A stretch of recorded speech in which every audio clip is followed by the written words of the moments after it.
आमचं घराणं वारकरी संप्रदाय, माझ्या आजोबा वारकरी, वडील वारकरी, मी वारकरी.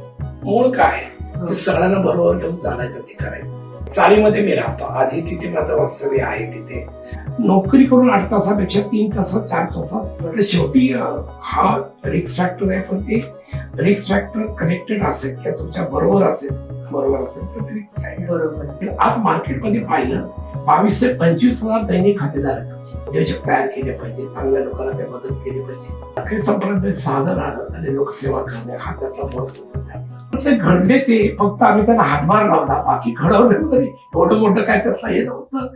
माझा मॅनेजर कारण मी सांगतो नाही, तू गाडीच घे, 4 व्हील घेतलीच पाहिजे, तू त्यातून वावरलं पाहिजे, तुझा स्टेटस आहे, तू सांभाळत पाहिजे, तू असे चांगले कपडे घातले, तुला तेवढी पगार आता आहे. 86 साली माझ्या डोक्यात सातारा म्हणजे काही नव्हतं. 86च्या आधी 85ला एक 5,000 कर्ज मिळावं, कारण मला जॉब नव्हता, काय तर व्यवसाय करावं, 5,000 कर्ज मिळावं. पण त्या बँकेत बेसाभासच झालं. अशक्य असं काहीच नाही. आम्ही शतकोटीचा कार्यक्रम केला, 100 कोटी झाला. आता ते 1,000-2,000 कोटी झाल्याचं आमचं 5,000 कोटीचं टार्गेट आहे. 86 साली सुरुवात केल्यानंतर आज या बँकेचा मी 2004 ते आता कंटिन्यू आजपर्यंत चेअरमन आहे. आरंभ 2.0 सकारात्मक ऊर्जेचा अखंड स्रोत. नमस्कार. आरंभ 2.0 या पॉडकास्ट मध्ये आपल्या सगळ्यांचे मनपूर्वक स्वागत. आज आपल्या सोबत आहेत सन्माननीय पाहुणे भाई वांगडे.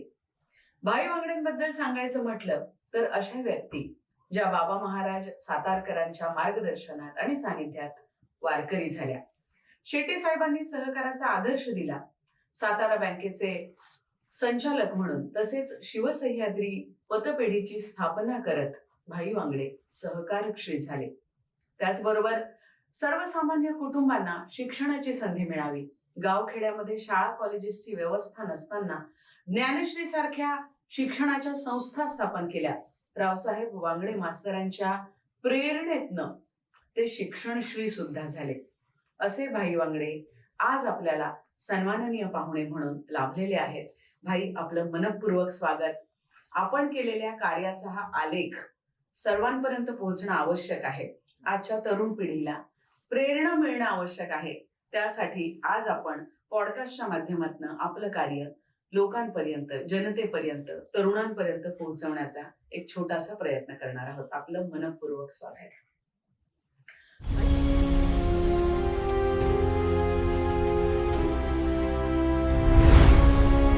भाई, आपल्या कार्याची सुरुवात आपण जर पाहिली तर सातारच्या एखाद्या छोट्याशा गावातनं आपण आलात. 22,000 रुपयापासून आपण सुरुवात केली होती आणि आज आपण शिवसह्याद्री पतपेढी 2,000 कोटीचा टर्नओव्हर दर 365 दिवसांनी करतीये. तर हा चमत्कार नाही तर काय, आणि तो कसा आपण केला? सुरुवात माझी झाली सकार क्षेत्रामध्ये 1986 झाली. माझे गुरु सकार शेटे साहेब यांच्या प्रेरणेमुळे पहिल्या तिथे कामाला सुरुवात केली. त्याने संचालक केलं सकाराती. त्याच्या आधी माझं काही सकारातलं ज्ञान नव्हतं किंवा माहिती नव्हती. एक छोटं स्वप्न होतं की एक नोकरी आहे आपलं काम. पण त्यांच्या प्रेरणेतून पाहिलं की सकारात खूप गोष्टी करण्यासारखं आहे. मग ती 91 सालीच या संस्थेची स्थापना केली आणि 92ला सुरुवात केली. 92ला सुरुवात केली. त्याची सुरुवात तर 100 हे होता तो शेटे साहेबांच्या हस्ते झाला आणि त्यानंतरची ती 22,000ची सुरुवात केली आणि ती आज सगळ्यात इथे 2,000 कोटीच्या वरती याचा सर्च झालेला आहे. तर आज या सकारामध्ये आपण पाहिलं तर सकार ही 38 ब्रांचेस आहेत संस्थेच्या आणि तेव्हा सर्व कार्य म्हणजे 200 ते 250 कर्मचारी काम करतात, 450 दैनिक एजंट काम करतात. आता मल्टी स्टेट पण झालो आम्ही. बेळगाव मध्ये ब्रांच केली.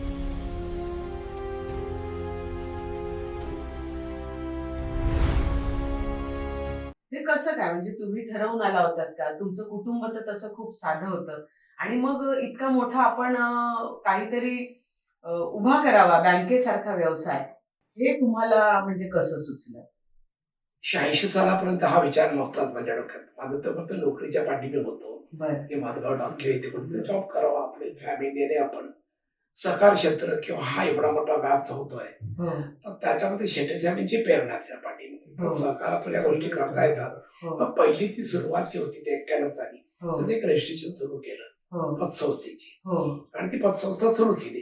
सुरू केलं तर चालना घेतलं तर कळलं की याच्यामध्ये खूप काम करता येण्यासारखं आहे. ब्रांच आहे, शाखेच्या वाढी, त्याचा अर्थ ती चैन त्यामध्ये घेतो. हो आणि त्याच्यातून लोकांना आपण काहीतरी देऊ शकतो, करू शकतो. सामान्य कुटुंबाला जी कर्ज लागतात किंवा सगळ्या गोष्टी लागतात, हो. मदत लागते, हो ती नॅशनल बँक कॉर्पोरेट मोठ्या बँका देऊ शकत नाही. हो त्या पतसंस्थेच्या मार्फतच होतात. आणि त्या पतसंस्थेच्या मार्फत होणाऱ्या गोष्टीचा ती वाढत या सगळा संच कर्मचारी, प्रतिनिधी, काही जवळचे सगळ्यांचे मित्रमंडळी हो सकारात्मक मूळ काय आहे? सगळ्यांना बरोबर घेऊन चालायचं, ते करायचं. आणि ती करत असताना ती दिशा साहेबांच्या मिळाली तेव्हा इथपर्यंत आलं. दिशा मिळाली असं आपण म्हणताय. खिशात तर पैसे नव्हते. हम्म. 22,000 रुपये त्याच्यावरून तुम्ही काम सुरू केलं. पण मग हे 2,000 कोटीपर्यंत नेण्याचं जे स्वप्न होतं ते कसं गाठलं? किती काळ त्याला लागला? आणि मग लोक मुळामध्ये पैसे देताना विश्वास संपादित करणं. कारण कुणीही कुणाला आज 20 रुपये जरी द्यायचे असेल तर विचार करतो. नाही. आणि तुम्ही तर ही सुरुवात त्या काळात केली. मग तो विश्वास तुम्ही कसा संपादित करू 86 साली शकता? सुरुवात केली तेव्हा म्हणून जागा सुद्धा नव्हती. मी जो राहायचो, माझी फॅमिली गावी राहायची, मी इथे एकटा राहायचो. त्या जागेमध्ये चाळीमध्ये मी राहतो. आधी तिथे माझं वास्तव्य आहे तिथे. आणि त्या 200 स्क्वेअर फूटच्या ह्याच्यामध्ये सकाळी त्या टेबलावरती पतपडी सुरू करायची, 2 कर्मचारी करायचे आणि संध्याकाळी परत तिथे आपण राहायचं. आणि वास्तवात तिथे पाहिलं तर मग हा जो ग्रुप आता जो आहे ते मॅनेजर लेवलचे वरचे लोक आहेत, 10 ते 15 लोक माझ्यावर राहायला तिथे होते. मग दिवसा जॉब बाहेर ठिकाणी करायचे, ते शेअर मार्केटमध्ये वेगळ्या लोकांना करायचे. ते संध्याकाळी काय तिथे मदत करायची. मग त्या मदतीतून लोकांना फिरताना काही लोक मग तुम्ही 5,000 ठेवा, 100 रुपये ठेवा, दैनिक कलेक्शन हे करण्यासाठी आम्ही प्रत्यक्ष स्वतः मार्केटमध्ये फिरायचो. आणि मग त्यावेळी भाड्याच्या जागा घेणं सुद्धा परवडणार नव्हतं. तर त्या काळात आमची सुरुवात झाली. मग पहिली शाखा काढली, शाखेचे कर्मचारी कसं हवं, सकाराचं कामकाज कसं करावं, ती सुरुवात आम्हाला कळतच होती की अर्ज कसे भरावे, काय करावं. तर काही लोकांचे प्रॅक्टिस घेऊन एक आम्हाला सुरुवात झाली. आज हे करत असताना आम्ही 95 साली कॉम्प्युटर आणले. तेव्हाच्या नवीन लेटेस्टमध्ये पतसंस्थेत कॉम्प्युटर आपल्याला सुरुवात झाली. कामाच्या त्यात तज्ञ कर्मचारी तयार केले. हळूहळू सुरुवात करतो. एक शाखा पहिली कांदोडीची काढली, मग विकोडीची काढली, सुरुवात झाली त्यातली. त्यावेळी कार्यक्षेत्र फक्त आमचं मर्यादित डी वाढ पुरतं होतं. मग ती वाढत वाढत महाराष्ट्रभरचं कार्यक्षेत्र आम्ही केलं. आज महाराष्ट्र आणि कर्नाटक दोन्हीची कार्यक्षेत्र आंतरराष्ट्रीय आहेत. मग आता तुम्ही लोकांकडनं पैसे सुद्धा गोळा करत होता, तेव्हा असं भीती नाही वाटली बँक बुडली तर, किंवा कोणाला कर्ज दिलं आणि त्यांनी फेडलं नाही, लोकांचं आपल्याकडे देणं राहिलं तर, आपण हा सगळा एवढा मोठा विस्तार करतोय तर त्याचं ओझं कधी वाटलं नाही का? ओझं वाटायचं कारण म्हणजे पहिला म्हणजे लोकांचा विश्वास. 2000 साली आम्ही पुढे खेतवाडीत खाली तळाला गेलो होतो. तर तिथे सुरुवात केल्यानंतर त्या बाजूच्या परिसरातली जी लोक होती, कारण माझं तिथे वास्तव्य 35 वर्ष होतं. त्या सुरुवात केल्यानंतर लोकांना बाबा हे करतात, काहीतरी करतात. लोक 5,000 ठेवायची, 30,000 ठेवायचं, 30,000 परत काढायची, परत मिळतील का, व्यावसायिक लोक आहेत. तर तिथे गुजराती आणि मोहर मोठा आहे ते माझ्याकडे. फक्त परिचय असल्यामुळे त्यातला असं की बाबा ही व्यक्ती, हा मुलगा व्यवस्थित वागतोय, चांगला आहे, काय खटपट करतोय. मला वाटायचं हे घेतलेले पैसे आपल्याला द्यायचे, कारण आपल्याला इथे राहायचंय, वास्तव आहे. ते परत गेले पाहिजे, कर्ज देणारा निरखून गेलं पाहिजे. थोडीशी कर्जासाठी आम्हाला थोडीशी वसुलीसाठी थोडीशी ताकद लावा लागायची बोलायची. ते होत गेलं हळूहळू त्यात. शेवटी हा रिस्क फॅक्टर आहे, पण ते रिस्क फॅक्टर कनेक्टेड असेल किंवा तुमच्या बरोबर असेल तर ते रिस्क आहे. बरोबर.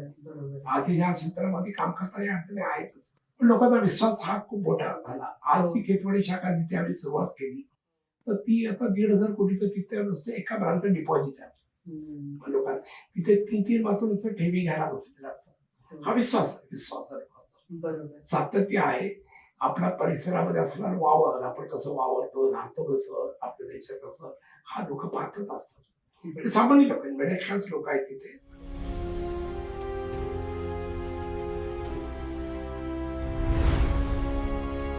खेतवाडी सारख्या भागात आपण हे सुरू केलं आणि आज 2,000 कोटीपर्यंतचा टर्नओव्हर आपण आणला. पण तरी सुद्धा आपण कित्येक वर्ष त्या 180 फुटाच्या रूम मध्येच राहत होतात. तर हा साधेपणा मग येतो कुठून? ही प्रेरणा कुठून येते? आजकाल 2 पैसे आले तर लोक मर्सिडीज आणि BMW घेऊन एकदम अगदी आलिशान 50व्या मजल्यावर घर, 60व्या मजल्यावर घर, म्हणजे प्रत्येकाच्या ज्या प्रेरणा आहेत त्या बदलल्या आहेत. तर हा साधेपणा कुठून येतो आपल्याकडे? 95 साली मी ट्रस्ट स्थापन केली आजोबांच्या नावाने. आमचं घराणं वारकरी संप्रदाय, माझे आजोबा वारकरी, वडील वारकरी, मी वारकरी. वारकरी संप्रदाय साधन आलं आणि लोकसेवा करणे हा त्यातला मूळ पद्धत आहे. आपला पांडवाची कृपेने ती अंगात आमच्या त्या गोष्टी असल्यामुळे 40 वर्ष मी खानावळीचे होतो. खानावळ म्हणजे काय, एक महिला 40 ते 50 लोकांना जेवण बनवते, आपल्या हाताने घ्यायचं, खायचं आणि त्यात राहायचं. त्यामुळे ती जी प्रेरणा होते की आपण यावरती राहिलं पाहिजे, आपण ही स्वप्न मोठी पाहिली पाहिजे, आपण लोकांना स्वप्न दाखवली पाहिजे किंवा तुम्ही करू शकता, हा उद्योजक तयार केले पाहिजे, चांगल्या लोकांना ते मदत केली पाहिजे. पण आपण पाहिलं की आपलं होऊ शकतं. आजही मी पाहिलं त्या एरियामध्ये अनेक लोक तशी राहतात. आम्ही 12-15 लोक एका रूम मध्ये राहायचो, खानावळी 2 वेळा जाऊन जेवायचं, तिथे डबे आणायचे जेवायचं आणि संध्याकाळी तिथे राहायचं आणि पूर्ण शाकाहारी असल्यामुळे बाकीचा उद्योग काय करतात. ही सिम्प्लिसिटीच खरं तर खूप कठीण गोष्ट आहे. म्हणजे सोपं करणं कठीण गोष्ट आहे आणि ते तुम्ही लीलया करून दाखवलं. तुम्ही म्हणालात की लोकांना प्रेरणा दिली पाहिजे, स्वप्न दाखवली पाहिजे, तुम्ही करू शकता हा विश्वास दिला पाहिजे. तो विश्वास आज तुम्ही शिवसह्याद्रीच्या माध्यमातून शेकडो महिलांना दिला. कितीतरी महिला आहेत की ज्या खूप हायफाय शिकलेल्या नाही आहेत, त्यांचं शिक्षणही काहीसं जेमतेम आहे, पण लाख रुपयाचं ते कलेक्शन करतात. तर हे जे तुम्ही जिवंत उदाहरणं घडवली ती कशी घडवली मग? मुळातच ज्यावेळी पाहिलं की हे जे कलेक्शन करताना विश्वासू लोक पाहिजे आणि ज्यांना रोजगार मिळाला पाहिजे, काम उत्पन्न झाले. सुरुवात केल्यानंतर ते प्रत्येकाला वाटलं की बाबा आपण केलं आपलं काय मिळणार. पहिलं 5,000 2,000 हा माझा माणूस आहे, याला कलेक्शन मिळाल, तुम्ही करा, किंवा त्याने स्वतःच सुरुवात केलं. आधी जी करत असताना पाहिलं की त्या लोकांना जर कळलं की बाबा आपण नोकरी करून 8 तासापेक्षा 3 तासात 4 तासात 10,000 ते 15,000 रुपये कमवू शकतो सामान्य गोष्ट आणि बाकीचा व्यवसाय करू शकतो. ही सुरुवात झाल्यानंतर आज त्याच्यामध्ये ही प्रेरणा जी मिळाली की याच्यातून मिळाली, लोकांना वाटतं की खरंच हा चांगला आहे. आज दादरमध्ये किंवा खेतवाडीमध्ये ज्या महिला आमच्या आहेत त्या महिला पाहिलं तर घरचं काम म्हणजे 7वी पण न झाले, 4थी शिकलेला आणि त्याच्यातून ते उदरनिर्वाहाचं साधन दुसरं काही नव्हतं. मग कलेक्शन मी करेन का, पैसे कसे गोळा करायचे, आता आमचं कलेक्शन ऍपवरती आहे, तो मोबाईल मला वापरता येईल का, ही पसंतीची. यांच्याकडे 7 मोबाईल होते, ते मोबाईल घ्या, तुम्ही असे वापरा, ऑपरेट करा, करा. पण कष्ट आहेत. ती लोक सकाळी 8 ते संध्याकाळी 8-10 वाजेपर्यंत कलेक्शन करतात, मार्केटमध्ये पैसे गोळा करतात, ते पैशावरून भरतात आणि त्याला सतत आमचं गाईड किंवा मार्गदर्शन किंवा ट्रेनिंग असं असतं की तुम्ही करा. त्यामुळे आज त्या पाहिले की ते सक्षम झाल्या, स्वतःची घरं घेऊ शकला, स्वतःची मुलं चांगल्यापैकी शिकत, डॉक्टर झालेत, त्यांची मुलं इंजिनियर मुलं झाली. पहिल्याचे नाही तर पैशाअभावी होऊ शकलं नसतं. आज घराला तो हातभार लागला. मग अशा किती महिलांना आणि एकूणच समाजातल्या कुटुंबांना घडवण्याचं काम आपल्या शिवसह्याद्रीचे घडले ते फक्त आम्ही त्याला हातभार लावला, बाकी घडवण्यामध्ये एवढं मोठं काय त्यातलं हे नव्हतं. पण ते कसं ते घडत असताना आपले हे असं करू शकतो. तो तुमचा मोठेपणा आहे भाई. पण विचार करा, 4थी शिकलेली बाई लाख रुपयाचं कलेक्शन दिवसाला करते आणि त्यात तिचं पण उत्पन्न हे चांगलं आहे. हे कदाचित कॉर्पोरेटमध्ये आज महिनाभर पगार काम केलं तरी 25-30 हजार रुपयेच मिळतात. तर त्या मानाने ही बाई तर सगळं सांभाळून हे करते. त्याला आत्मविश्वास दिला आणि 2 गोष्टी आमच्याकडे जपल्या जातात. आम्ही परिवार म्हणून राहतो. आता संस्थेचा कर्मचारी असो, दैनिक एजंट असो, हा परिवारासारखा. त्याचे सुख दुःख फक्त व्यवसाय पुरतं नाही, बाकीच्या संस्थेत काय चालतं कॉर्पोरेटमध्ये ह्याची मला काही संबंध आहे.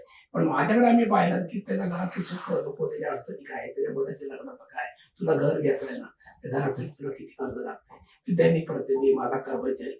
आजही माझ्या कर्मचाऱ्याच्या शेवटच्या शिपायापर्यंत प्रत्येकाची घर आहे. माझा मॅनेजर कारण मी सांगतो नाही, तू गाडीच घेतली, 4 व्हील घेतलीच पाहिजे, तू त्यातून वावरलं पाहिजे, तुझा स्टेटस आहे तू सांभाळत पाहिजे, तू असे चांगले कपडे घातले, तुला तेवढी पगार आता आहे.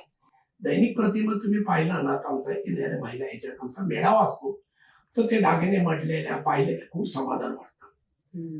नाही तर आयुष्यभर एक साधं मंगळसूत्र घेऊन फिरणारी महिला आज एवढं सगळं करते, त्याची मुलं शिकवतात, चांगली लग्न करू शकतात, हाच एक मोठा आनंद असतो. म्हणजे आपल्या परिवारातील लोक आपल्या पद्धतीने शिकवू शकतात आणि ते फक्त आम्ही काही दिले, त्याला प्रेरणा दिली, त्याला उत्साह दिला, तुम्ही करू शकता.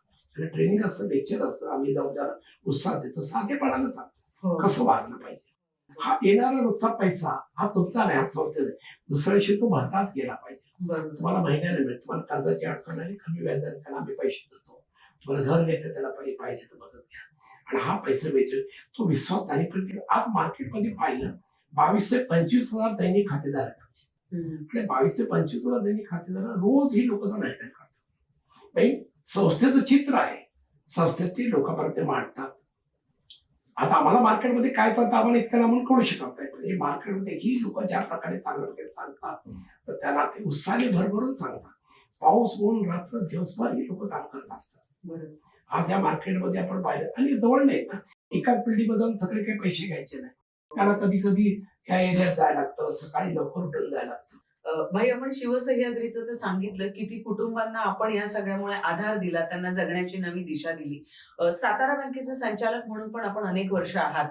तर हे संचालक पदापर्यंतचा पोहोचण्याचा जो प्रवास आहे तो नेमका कसा होता? 86 साली माझ्या डोक्यात सातारा बँके काही नव्हतं. 86च्या आधी 85ला एक 5,000 कर्ज मिळावं, कारण मला जॉब नव्हता, काहीतरी व्यवसाय करावं, 5,000 कर्ज मिळावं. मग त्या बँकेत मी सभासद झालो होतो. त्यावेळेचे असले MP जाधव होते आणि भाऊ शेट्टी होते. या लोकांनी मला तेव्हा ती ओळख करून ती कर्ज दिली, पण साहेबांपर्यंत मी पोहोचलो नव्हतो. 40 साली बँकेमध्ये थोडीशी एक अडचण झाली होती, निर्माण झाली 40 साली. त्यातून शेट्टीचा माझा परिचय झाला. त्याच्यामध्ये त्यांना ते काम करत असत, त्यांचा सहवास लाभला 86 साली. आणि माझ्या काही योगायोगाने आणि त्यांना काय वाटलं, त्यांनी इलेक्शन लागलं तर मला त्याने उभं केलं, उमेदवारी दिली आणि निवडून आल्याचा तर त्यांचा प्रयत्न. हे मला साधा सुचक अनुमोदक पण मी तिथे नव्हतो, पण 86 साली त्याच्यामुळे निवडून आलो आणि कार्य करायला लागलो.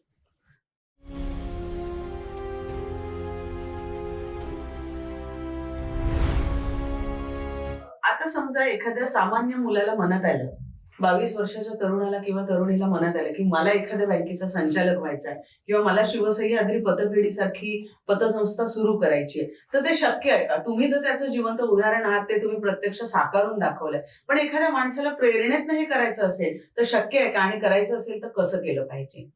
अशक्य असं काहीच नाही. माझ्या डोक्यात पण नव्हतं. जसं मी तुम्हाला सांगितलं, माझं स्वप्न होतं, माझी फॅमिली, मला एक छोटा जॉब, नोकरी, याच्या पलीकडे मी नव्हतंच. पण एखादी संधी प्राप्त झाली, त्या संधीचं काय करायचं, कसा उपयोग करायचा, हे आपल्याला प्राप्त झाल्यानंतर आपण त्यात पडलं तर हे करू शकतो. फक्त जे आपण आहे त्या स्वप्नावरती नुसतं न राहता प्रत्यक्ष कामं केली पाहिजे. हे 86 साली सुरुवात केल्यानंतर आज या बँकेचा मी 2004 ते आता कंटिन्यू आजपर्यंत चेअरमन आहे. म्हणजे गेली 25 वर्ष माझ्या साहेबांना, माझ्या गुरुला सुद्धा एवढी संधी नव्हती मिळाली, पण मला ती त्यांच्या कृपेमुळे मिळाली. आज ते करत असताना बँकेत अनेक अडचणी, चढ उतार सकारात येत राहतात. त्यात आल्या माझं बोर्ड, माझे कर्मचारी, माझं सगळी लोक आहेत, सर्वांची मोलाची साथ होती. आज हे पटपटीत करत असताना तुम्हाला जर एखादी करायचं म्हणलं तर आताचं मार्केट थोडंसं वेगळं झालेलं मार्केट, पण त्यावेळची संधी सांगितली. आज सुद्धा करायचं, सचोटीने प्रयत्न केला, तुम्ही केला, सातत्य ठेवलं, ध्यास घेतला एखाद्या गोष्टीचा की मला हे करायचंय. माझ्या कृपेने काय झालं की मला घरची काय बाकीची जबाबदारी नव्हत्या, माझं एक हॉटेल ते चालत होतं, घरचं चालत होतं. पण मला एकच होता प्रेरणा की रोज याच्यावरती रिसर्च काय करणार, रोज काय करणार. मार्केटमध्ये तुम्ही बदल केला पाहिजे. 55 साली हा कॉम्प्युटर आणले, बदलाप्रमाणे तुम्ही वापरला तर तुम्ही चालू शकणार, नाही ते करू शकत. दैनिक याच्यावर त्याला ऍप आणलं पाहिजे, नवीन वाटेज झालं पाहिजे. या प्रेरणेत तुम्ही राहिलं तर लोक विश्वास ठेवतात, वेळ लागतो त्याला. मला 35 वर्ष कमाले गेले, 2,000 कोटीचे झाला.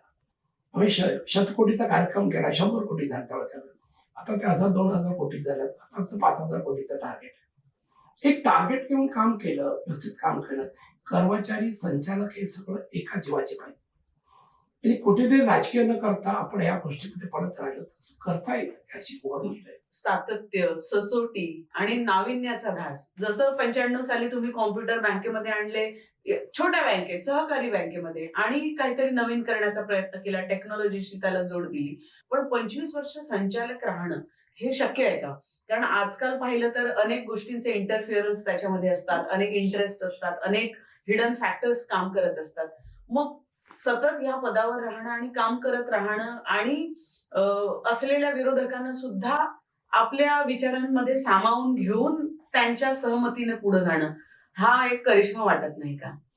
करिश्मापेक्षा तुमचं सातत्य, तुम्ही कसे वागताय, तुमची ठेवण, लोकांचं लक्ष, ऑब्झर्वेशन असतं बघा. तुम्ही कसे वागता, तुम्ही बाहेर कशा असता, तुम्ही काय करता.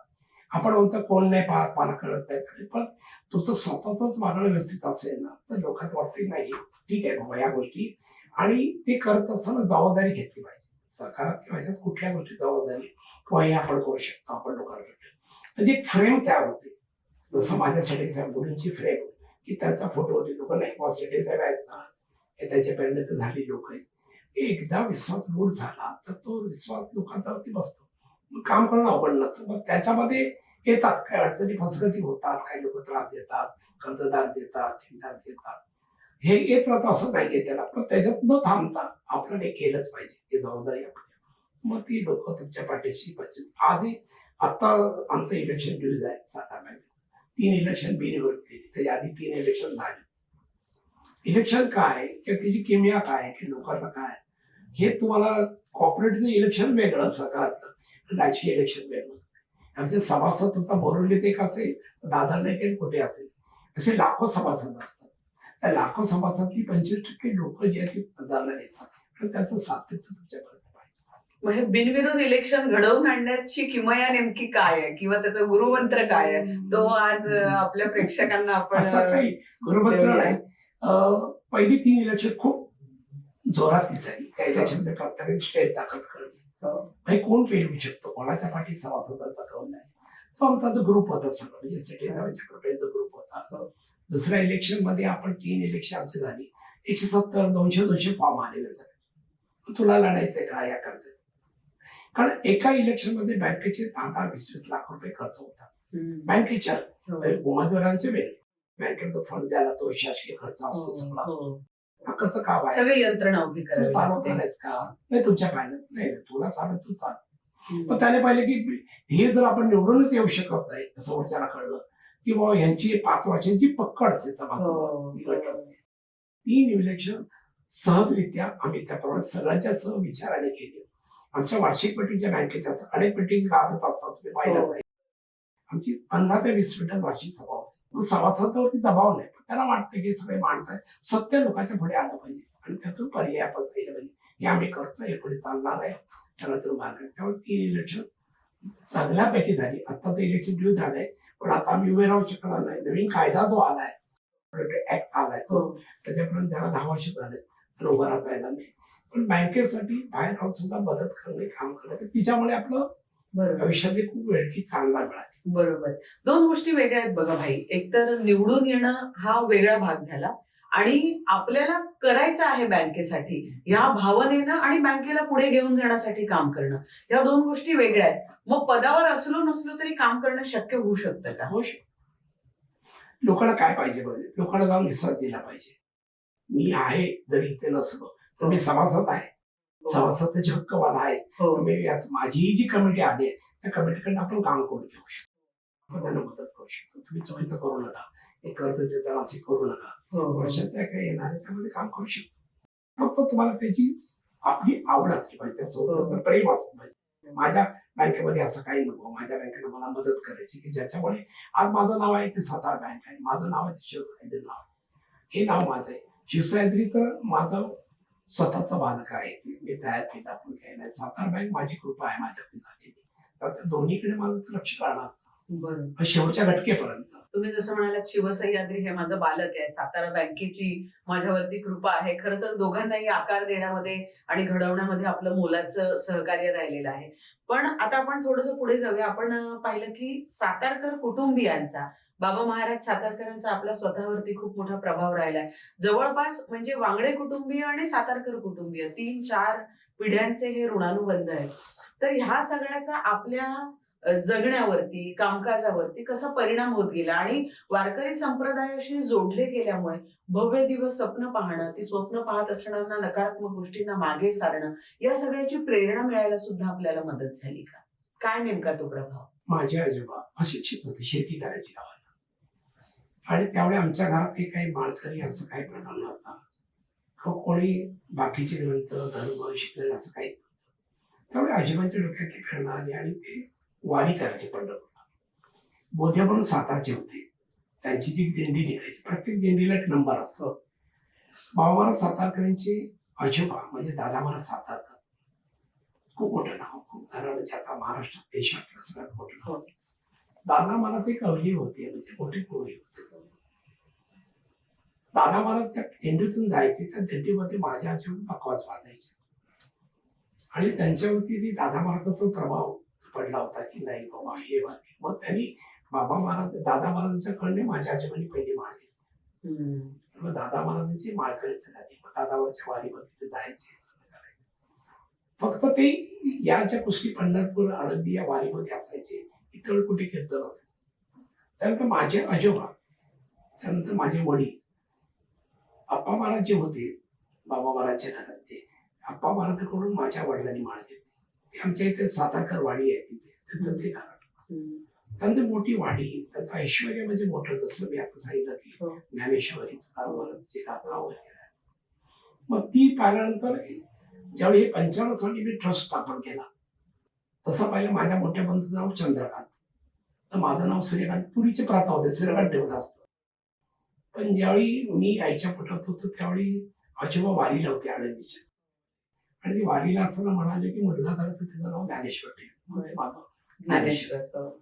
आणि हे असताना 95 साली आम्ही एक साहित्य संबंधीला मोठा कार्यक्रम केला. ट्रस्टची सुरुवात, ट्रस्टच्या स्थापनेची सुरुवात. त्या कार्यक्रमाच्या उद्घाटनाला गावावर साताऱ्याचं कीर्तन ठेवलं. भाऊसाहेब महाराज म्हणजे त्यावेळेचे आमचे आमदार अभयसिंहराजे भोसले या कार्यक्रमाला प्रमुख पाहुणे होते. ही लोक होती राजकीयात, आणि मी कीर्तनाची माझी पहिलीच वेळ, म्हणजे त्याच्या आधी कीर्तन वगैरे आजोबा वडील असायचे, पण मी त्याच्यात नव्हतो. आणि त्या कार्यक्रमाच्या स्टेजवरती बाबांचं कीर्तन संपलं. कीर्तन संपलं की एक प्रथा असते की माळा घालायची, कोणाला घालायचं असतं त्याने या तुम्ही माळा घाला, मग ते आव्हान करायचे कोणाला घाला. मी बाजूला होतो, लोकांना लाईनीत लावत होतो. मला तरी मला त्या पायाच्या जवळ खुर्चीवर बसायचे.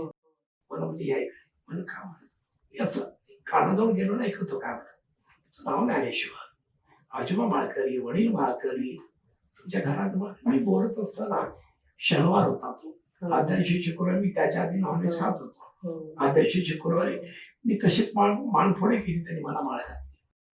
अंडराची कृपा असते आमच्या घराण्यावरती ती आमच्या घरात. आणि सहज त्या वारीच्या ह्याच्यात गेलो, आवडीने सुरुवात झाली त्याच्या कृपेने आजही. आणि शेवटची इच्छा की शेवटपर्यंत माझ्याबरोबर ती असावी, ही माझी आवडती माळ आहे ती.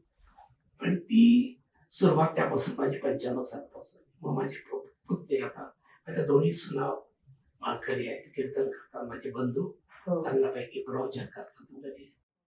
आणि ते घरात आमचे त्यावेळी आजोबाने आमची मूर्ती आणली, पंचधातूची विठ्ठलाची सिंगल मूर्ती, खूप सुंदर मूर्ती आहे. ते आमच्या देवघरात ती असते त्याची.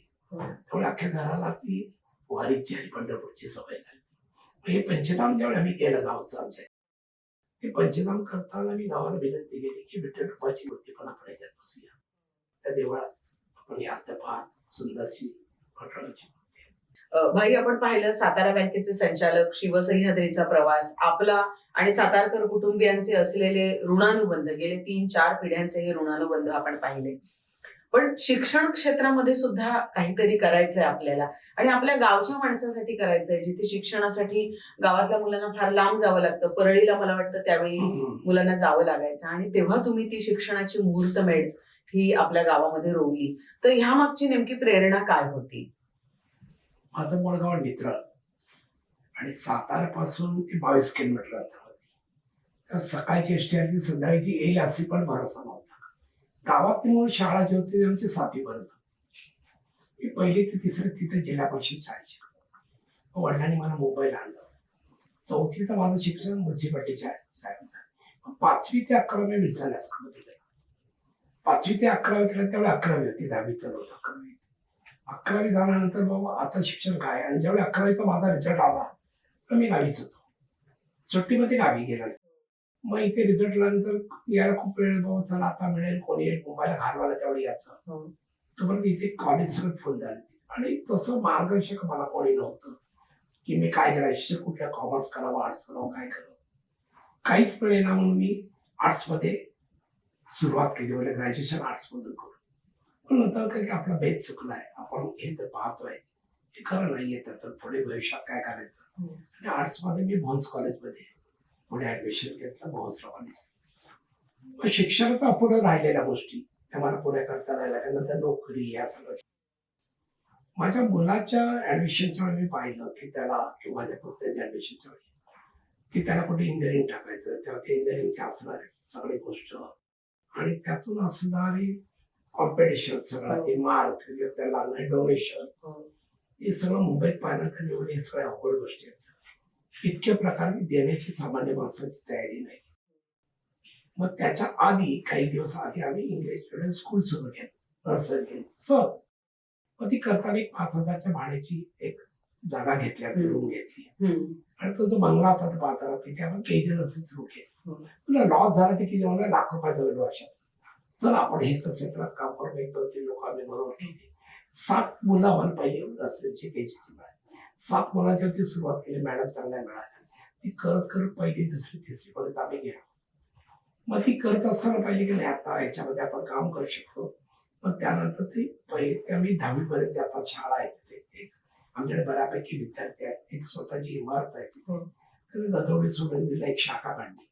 तिथे एक चांगल्यापैकी विद्यार्थी आहेत. तिथे आता 10वी पर्यंत आम्ही शाळेत ह्या ज्या सहकार पाहत असताना त्याच वेळी इंजिनिअरिंगची ओढ म्हणजे काहीतरी वेगळं करावं. मेडिकल की इंजिनिअरिंग मेडिकल एवढी देण्याची खर्चाची ऐपत होती. मग आम्ही ती इंजिनिअरिंगची सुरू करताना शासनामार्फत आम्हाला एक जागा मिळाली माऊलीला 17 एकरचा. तिथे सुरू करायला गेलो तर तिथे राजकीय थोडेसे बाकीचे वाद होते. मग ती जागा तशीच ठेवली.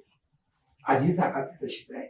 मग सज्जनगडच्या पायथ्याला 22 एकरचा तो प्लॉट घेतला आणि तिथे ज्ञानेश्वरी इंजिनिअरिंग सुरू केलं. त्याला आता 13 वर्ष झाली. 1200 ते 1500 मुलं आता आहेत. मेरिट मध्ये चांगल्या पाहिजे चालतो. माझ्या मुलांनी स्वतः इंजिनिअरिंग केलं, पुण्यात केलं, त्याने त्याचं केलं आणि आता तो पाहतो. मुलगा एमटेक झाला, बीटेक झाला, त्याचा पाहतो. सुनबाईने लॉ केला, त्याचा PhD डॉक्टर झाला. ते इंग्लिश मिडियम स्कूल झाला, थोडी बघता तिकडे. त्या क्षेत्रात मला ज्ञान नव्हतं, काहीच नव्हतं, मी नवीनच होतो. पण जाधव म्हणून डॉक्टर जाधव म्हणून आम्हाला ते घ्यायला होते, डिवाइडला होते. त्यांना मी विनंती केली की सर तुम्ही द्या. कारण आपण शिक्षणाचा बाकीचा इमारती उभ्या करू शकतो, शिकवणारे लोक मेरिटला आहे, चांगल्यापैकी आहे, टीचर चांगल्यापैकी आहे, तर ते मेहनत करतात.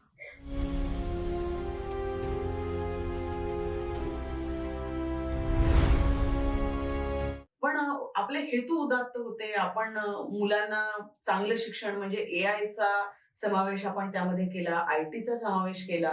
मग ही प्रेरणा काय होती की गावातल्या मुलांना पण त्या क्वालिटीचं शिक्षण मिळालं पाहिजे जे फॉरेनच्या मुलांना पण मिळू शकतं. ही प्रेरणा नेमकी काय आहे? काय होतं कारण पनवेलला माझ्याकडे जागा होती. माझा जो ग्रुप गुजराती बाकीचा होता, त्याची जागा होती 17 एकरची. पण मी म्हणलं नाही, माझ्या ठिकाणी जिथे मला आपण पाहिलं की जिथे अपूर्णता आहे तिथे मिळू शकत नाही. तर रुरल एरियात कोण काढायला तयार नाही. प्रत्येक जण मग शिकायला त्या ठिकाणी पाहिजे, मला असं करायला पाहिजे. त्या रुरल एरियात आम्ही सुरू केलं.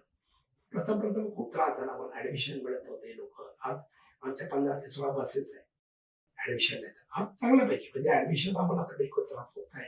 नुसतंच ऍडमिशन एज्युकेशन घेतलं नाही तर चांगलं शिक्षण आणि चांगलं शिक्षण, शिस्तबद्ध शिक्षण. आज तुम्ही आला इन कॅमेरा मध्ये सगळं एज्युकेशन होतं. एक्झाम पण तसा कडक शिस्तीमध्ये केलं जातं. मेरिटमध्ये चांगलं नाव आहे. ती करत असताना म्हणजे एखादा विद्यार्थी कमी पडतोय तर त्याला काही कमी आहे त्याला, तर त्यासाठी संडेला सुद्धा क्लासेस घ्या, त्यामध्ये मेहनत करा की बरं पास झाली पाहिजे. कारण ही जी पाहिलं की माझ्या भागातून येणार तो आहे, तो 7वी 10वी झाल्या तिथे, त्याचा इंग्लिश नव्हतं करतो, त्याला इथे आला तयारी करायची. आधी ती मुलं तिथल्या आजूबाजूच्या गावात खाली राहतात आणि शिक्षणाला वरती येतात.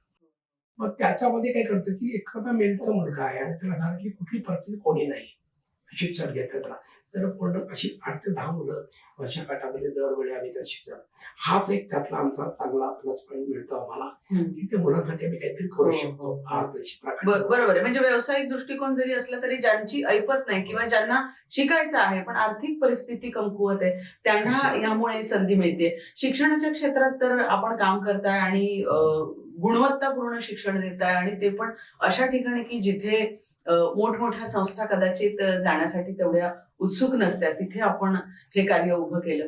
पण आपल्या गावामध्ये चांगलं मंदिर असलं पाहिजे, ते ब दर्जापर्यंत आपण आता घेऊन गेलेला आहात. आंतरराष्ट्रीय दर्जाची प्रेरणा त्या मंदिरामागे होती. तर हा खटाटोप कशासाठी? म्हणजे एकीकडे आपण मुंबईमध्ये आता बँकेचा चांगला विस्तार केलेला आहे, सातारा बँकेचे संचालक आहात, तर गावातल्या माणसासाठी काहीतरी करण्याची जी प्रेरणा आहे ती प्रेरणा काय? आणि हे जे मंदिर उभं केलं ते भव्य दिव्य कलियुग चालू आहे खरं म्हणतात, तर ते कसं काय आपण उभं केलं? उरवाडी प्रकल्प झाला आणि तिथे आमचे ते खूप वाताहत झाले. आमची सगळी घरदार बुडाली, शासनाच्या द्यायला जी मिळायला पाहिजे तर शासनाकडून त्या गोष्टी मिळतात. खूप अडचण निर्माण झाली. एक दिवस असा आला की ते आम्हाला खालीच करायला लागलं. पाणी भरायला सुरुवात झाली. जून महिना होता. पाणी भरायला सुरुवात, घराघरामध्ये पाणी जायला लागलं. सगळं लोक खाली करत होती, हट्ट धरून होती, लोक जायला तयार होते. आणि त्या काळामध्ये तोपर्यंत बाकी राजकीय सगळ्यांचं चालत नाही, आम्ही काय त्यात पडत. मग ते पाणी घरात भरायला लागलं तर आमच्या अडचण आली की आमच्या गावापासून खाली खेळा याच्यामध्ये होता. मग बाजूच्या डोंगरावरती पत्र्याची शेड मारले गेले आणि सगळे ते 200 ते 200 शेड मध्ये लोक खाली शिफ्ट केले, वरण टाकले. पाण्यात राहिले लोक राहू शकत होते. मग ती राहिली, अख्खं मंदिर पाण्याखाली गेलं. तरी मंदिर घरात गेली, देव देवळातच राहिले. कारण प्रत्येकाचे संसार बाहेर काढायला मिळत नव्हते, एवढी परिस्थिती बेकार. खूप पाऊस, आज चिखल होते, सगळं होतं. लोकांची वातावरण होती, घरातलं साहित्य सुद्धा काढू शकत होते. कसं काढणार एवढ्या वेळात? आणि पाणी भरत त्यांनी डॅम बंद केला होता. शासन पूर्ण आपले मिलिटरी लावण्यासारखं सगळं पोलीस पहारे वगैरे सगळं होते. त्यातून मी बाहेर आमचं मंदिर गावातच राहील, पाण्यात राहील. आणि ते झाल्यानंतर मी सगळं एकत्र केलं की बाबा आता काय करायचं. 1 वर्ष पूर्ण मंदिर पाण्याखालीच होतं. आता बुडलं होतं गाव सगळं. आम्ही त्या पत्र्याच्या शेडमध्ये राहत होतो. राहण्याची अवस्था नव्हती. कुठेतरी काहीतरी करायचं. शेती पाण्याखाली गेली, उदरण्याचं साधन. शहराचा आपण प्रत्येक जण शहराकडे वाहत चालले होते. याच्यामध्ये मग सगळ्या तरुणांनी काहीतरी आपल्याला देवासाठी केलं पाहिजे. मग त्या पावसाच्या चिखलातून पाणी जरा कमी झालं 1 वर्षाच्या नंतर शेतामध्ये पाणी खाली सोडलं. त्यानंतर ट्रॅक्टर लावले, कारण खाली जायची परिस्थिती. ट्रॅक्टर लावले, ट्रॅक्टरमध्ये त्या मूर्त्या देवतर मूर्ती आणला, पूजायचं काय ते आणले. आणल्यानंतर देऊळ बांधण्याची परिस्थिती नव्हती. एक पत्राचं शेड आपल्या जागेत उभं केलं. त्या पत्राच्या शेडमध्ये देऊळ ठेवलं आणि पूजेला सुरुवात केली. तर गावातली मुलं एकत्र केली आणि त्याला सगळे पसरले होते ना की कोण कोणाचं कोणाला नातं. प्रत्येक जण आपण कसं जगायचं, आपलं आता काय होणार, आपल्या उदरण्यावर काय, शेती केली, सगळं केलं. आम्हाला खूप मानच्या विभागामध्ये जागा मिळत होती, पण ती घेऊन वेळेपर्यंत घर बांधणे सगळेच वाटात होते. पण ती मुलं सगळी तयार झाली, काहीतरी करूया आपण त्या करू. मग ते सुरुवात केली. मी त्याला म्हणलं की आपलं बजेट सगळं फायनल करू. मग ते त्यावेळेस 40 लाखाचं एक बजेट आपण करू, एक चांगलं बजेट करू. मग त्याचं मॉडेल तयार केलं. माझ्या कल्पनांनी मॉडेल मुलांना दाखवून अशा प्रकारे. आमच्या गावातच एक मुलगा आहे, तर ते मॉडेल तयार करायचे. ते मॉडेल तयार झालं. ते मॉडेल तयार केल्यानंतर ते मंदिराची सुरुवात आम्ही करायचं ठरवलं. प्रत्येकाचं सामान्य कुटुंब, आमचं ते 200, 100, 150 लोक होती. त्याचे उत्पन्न काय, कोणाला 15,000, 12,000, 18,000, 20,000च्या पगारापणे कोणी. प्रत्येकी उमाडे होते 1,000 रुपये काढा. तर देवाच्या देवळात आपला सहभाग असला पाहिजे. जसं तुम्ही सांगितलं कली हा देव तयार करून देव काही देव तयार करून देत. तो कुठे जे अडचणी आणतो. ते एखाद्याकडे बाहेर वर्षाने चांगली मदत केली. त्या बिचाऱ्या बाहेर चांगला कोणी 5,000, 10,000, 25,000 लोकवर्गणी आणि समाजात आपली असणारी ओळख याच्यातून ती मुंबईचे व्यापारी याच्यातून ते बघेल. आता 2-2.5 कोटीचं ते मंदिर तयार झालं. आणि ते मंदिर सुरू केल्यानंतर त्याच्या सगळ्या सुविधा, म्हणजे कोविडच्या काळात आम्हाला वेळ होता, त्यावेळी इथे मुंबईला नव्हतो. तिथे बसून तिथली कामं मंदिरची केली. आज सगळं फुल टाईम असणारा पुजारी येतात. हे सकाळची देवाची पूजा, अभिषेक होतात, त्यानंतर देवाला भोग चढवले जातात, त्याची आरती. ते ब्राह्मण आहेत, त्यांना 11,000-12,000 पगार आहे. त्यांना एक मॅनेजर आहे. ते घडत गेलं. लोकांचा पहिला प्रश्न की आता देवापतीचं काय होणार, यासाठी तुम्ही कसे कुठून पैसे आणणार, कसं जाणार गावात. मुंबईमध्ये पूर्वी प्रथा मॅडम आमच्या पणे भागात किंवा आमच्या सातारा भागात ही प्रथा आहे की खोली ग्रामस्थांची. की कोणी गावाला आला की त्या गावच्या गाड्यात राहायचं. मग त्याने 100 रुपये वर्गणी द्यायची, कारण स्वतःचं घर घेऊ शकत नाही. 100-200 रुपये त्यात राहायची. आणि तालीम ही कंपल्सरी, तर तालमीत गेलंच पाहिजे. आणि शनिवारी भजन ही गावची एक प्रथा रूढ होती, ती एक तालीम होती. पण आता कालांतराने तालीम गेली, सगळं गेलं, ते पडून राहिलं होतं. पण ते साफ केलं मंदिर आणि ती कोणाच्या एका वस्ताच्या नावावर, मग ती गावच्या नावावर ती करून घेतली आणि ती भाड्याने दिली. त्यातून येणारा आम्हाला 25,000 उत्पन्नातून एवढ्याचा खर्च झाला. ते केदारनाथाचीच कृपा आहे, पंचनामा आहे. ते पंचधामाची आपण मंदिर स्थापन केलं आणि आता ते व्यवस्थित सुरू आहे. मग हे ब दर्जा त्याला जो शासनाकडनं प्राप्त झाला, करतानाच आम्ही ती मॉडेल तयार करताना ब दर्जाला काय काय लागतात, स्वच्छतागृह लागतं, भोजनगृह लागतं, राहायचं लोकांचं निवासन लागतं. क मिळाला आता ब कडे आम्ही चाललोय. तर तो क मिळवण्यासाठी लागणारे सगळे पॅरामीटर आमचे होते, ते पहिल्या वर्षातच पूर्ण होते. अशा 11 20 वर्ष झाल्या त्यांना मिळत नाही.